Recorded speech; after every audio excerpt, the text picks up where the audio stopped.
apabila perniagaan dan jalan-jalan sudah terputus, ini isyarat teknologi canggih sudah nggak ada, bisnis sudah nggak model sekarang lagi, nggak ada online bisnis lagi, ya. Kemudian jalan-jalan sudah terputus, artinya transportasi sudah nggak ada lagi, pesawat udara udah nggak ada, ya kan? Akan muncul 7 laki-laki berilmu dari berbagai penjuru dunia tanpa perjanjian lebih dahulu. Tahu-tahu mereka datang aja di Mekah. Ya. Ketika mereka bertemu satu sama lain, saling bertanya, apa yang mendorong kalian datang ke sini? Mereka menjawab, kami datang untuk mencari orang yang pantas dan capable untuk meredakan fitnah-fitnah ini dengan kedua tangannya. Rupanya Allah sudah menyiapkan 7 ulama. Siapa mereka? Wallahu a'lam bishawab, kita tidak tahu.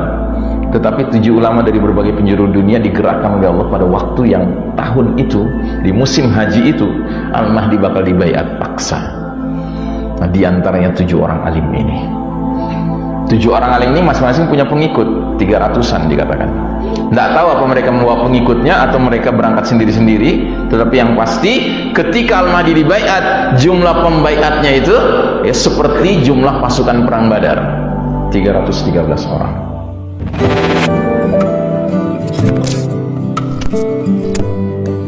Nah, kita bicara pembaiatan paksa Al-Mahdi. Disebutkan dalam hadisnya lanjutannya, fayatihi nasun min ahli Makkah fayukhrijunahu wa huwa karihun fayubayyi'unahu bainar rukni wal maqam. Mereka memaksanya keluar dari dalam rumah meskipun Al-Mahdi tidak menginginkannya.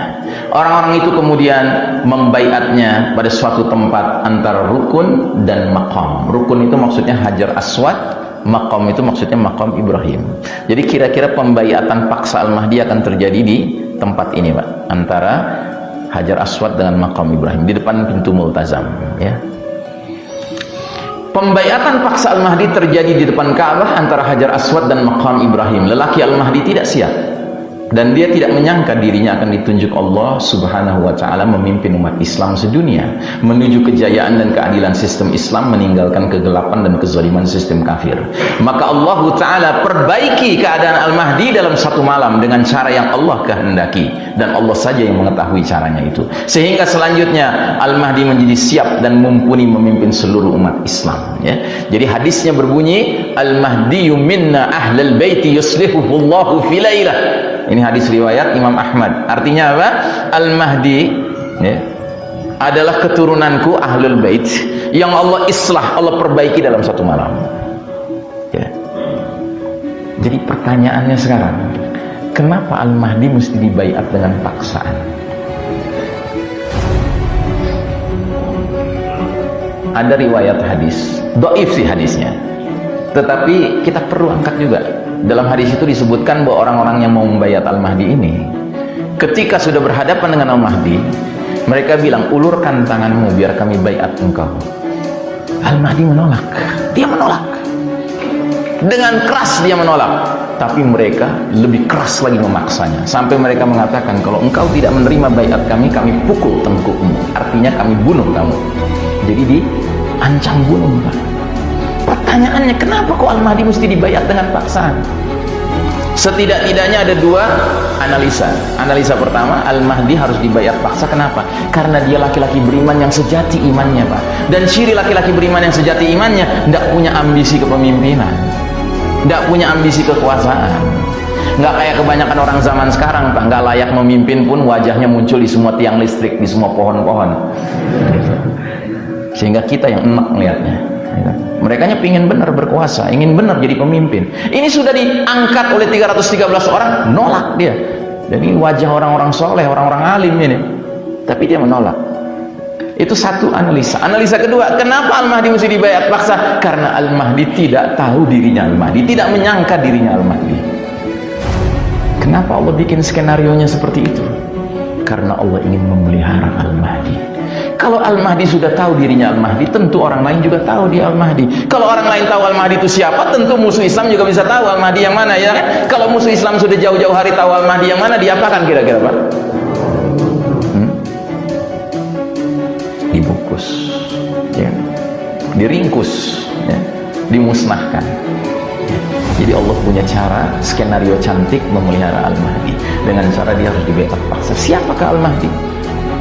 Mari kita lihat nama asal-usul saat kehadiran dan ciri-ciri fisik Al-Mahdi. Ya, disebutkan dalam hadis, sekiranya dunia tidak tersisa kecuali tinggal sehari, Allah akan panjangkan hari itu hingga Allah mengutus seorang laki-laki dariku, dari ahlul baitku, namanya mirip namaku, nama ayahnya juga mirip dengan nama ayahku.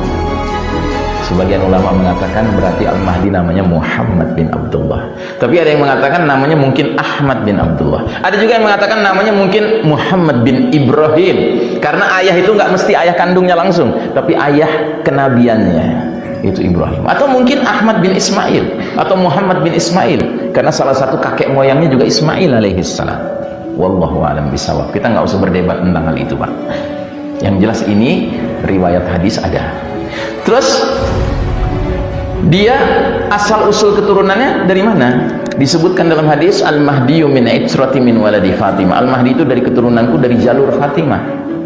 Fatimah putri Nabi dinikahi oleh Ali bin Abi Thalib, ya, sepupunya Nabi, ya, pamannya Fatimah, ya. Dari mereka lahir dua cucu laki-laki Nabi, Hasan dan Husain. Kita umat Islam Ahlus Sunnah wal Jamaah lebih condong meyakini Al-Mahdi itu keturunan Hasan bin Ali. Kalau kaum Syiah meyakini dari keturunan Husain.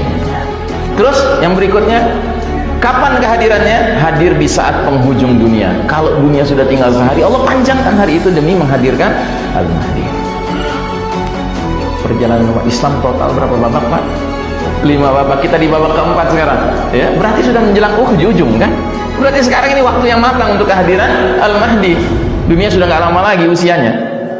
Terus ciri-ciri fisiknya macam mana? Ciri-ciri fisiknya, kita nggak punya banyak hadis tentang ciri fisiknya. Ini salah satunya, Al-Mahdi itu dari keturunanku, dahinya lebar, hidungnya mancung. Nah, ini tadi hadis tentang diperbaiki dalam semalamnya. Al-Mahdi dari keturunan kami, yaitu Ahlul Bait, yang Allah perbaiki keadaannya dalam satu malam, ya. Terus pertanyaan berikutnya, siapakah orang-orang yang membaiat Al-Mahdi? Siapa 313 orang ini? Di antara isyaratnya disebutkan dalam hadis berikut ini. Rasulullah SAW bersabda, ya, sayaudu bihadzal baiti ya'nil Ka'bah qaumun laysat lahum mana'atun wala 'adadun wala 'uddah. Ya. Suatu kaum akan berlindung di rumah ini, Baitullah Ka'bah. Mereka tidak memiliki pelindung, proteksi imunitas, mereka tidak punya jumlah yang signifikan, dan mereka tidak bersenjata. Jadi 313 orang, entah siapa mereka ini, tapi ciri mereka satu, nggak punya proteksi imunitas, nggak punya pelindung. Dalam arti apa? Mereka bukan pejabat-pejabat negara, mereka bukan orang-orang yang punya kekebalan diplomatik, mereka bukan kepala-kepala negara, mereka bukan panglima militer negara manapun, mereka orang biasa. Tapi boleh jadi mereka orang alim, orang soleh di tengah masyarakatnya. Terus yang kedua, mereka nggak punya jumlah yang signifikan, jumlahnya nggak sampai 1000, bahkan nggak sampai 500, cuma 313 orang, Pak. Dan mereka tidak bersenjata. Jadi mereka orang-orang yang bahkan belum pernah pergi jihad barangkali, ya. Karena mereka ini orang-orang yang lebih mengutamakan kebersihan hati dan kejernihan pikiran, sehingga Allah berikan kepada mereka ilmu tentang siapa ini Al-Mahdi, ya. Baik. Terus dari afarnya Abdullah bin Mas'ud tadi sudah kita bahas, ya kan? Mereka diantaranya mencakup 7 laki-laki alim dari berbagai penjuru dunia. Entah siapa mereka, wallahu a'lam bishawab. Dan mereka nggak pakai perjanjian. Bagaimana mau berjanji, Pak? Udah nggak ada teknologi, udah nggak ada telepon HP, ya kan? Tahu-tahu mereka muncul di tahun itu. Dan ketika saling berjumpa, mereka saling bertanya, ngapain? Ya, saya mau cari laki-laki yang bisa meredakan fitnah-fitnah dunia yang sudah dahsyat ini. Gitu.